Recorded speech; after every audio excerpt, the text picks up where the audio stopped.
Okay, so now we're going to be talking about level of processing hypothesis. This is an idea of how information gets stored in memory.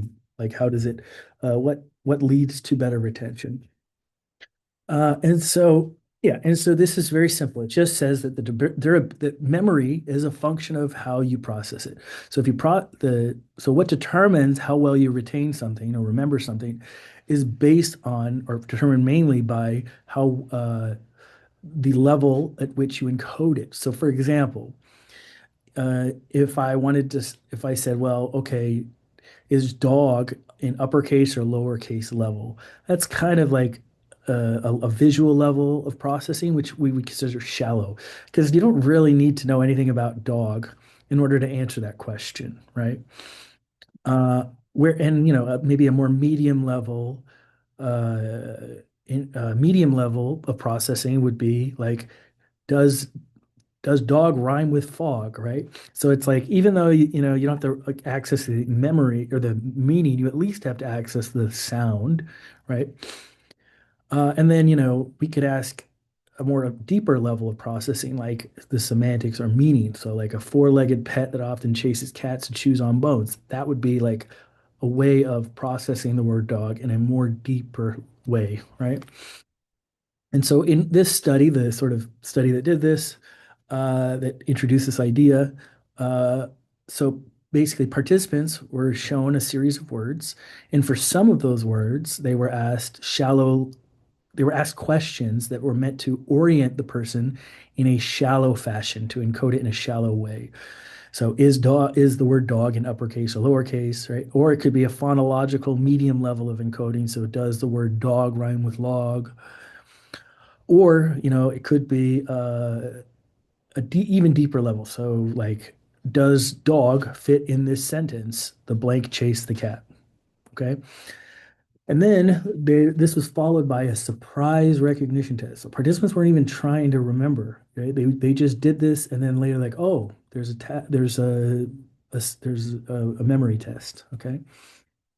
And they found, not surprisingly, so first off, let me say you can ignore the difference between yes and no in this graph. Just know that if you process something more deeply, that was associated with better recognition.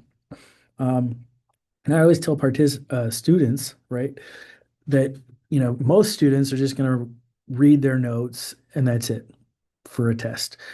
And that's not a good way to do it. It's not passive. You should not be passively processing or receiving the information. You should be actively processing the information, thinking about it, right? So if people ask, like, what helps memory? Well, to think about stuff. You should think very deeply about stuff, and that will lead to better memory.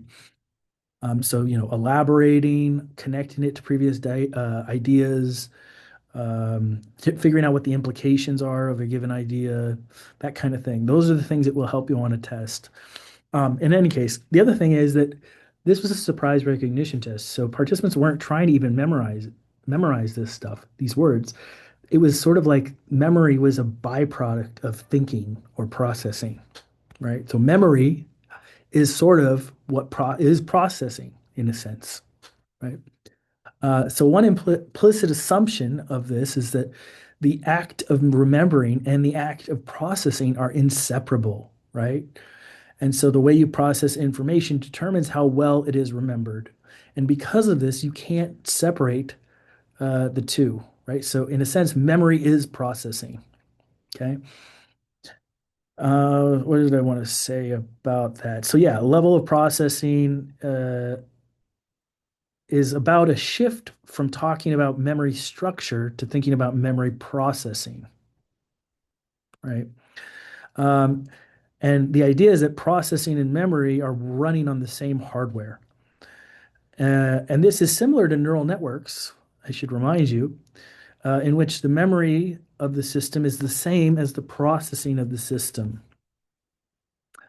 Um, yeah. And then I guess, oh, the other thing I wanted to say, so to help with this analogy, right? Processing and remembering are kind of like writing with a pen. Okay. So the act of pressing the pen harder is like deeper processing that automatically creates a darker, longer lasting memory, right? Or mark, stronger memory. And so you can't separate processing the pen from making the mark, right? They are one event. And so likewise, you can't separate processing from forming a memory. The depth of processing is just is the memory strength, right? Okay.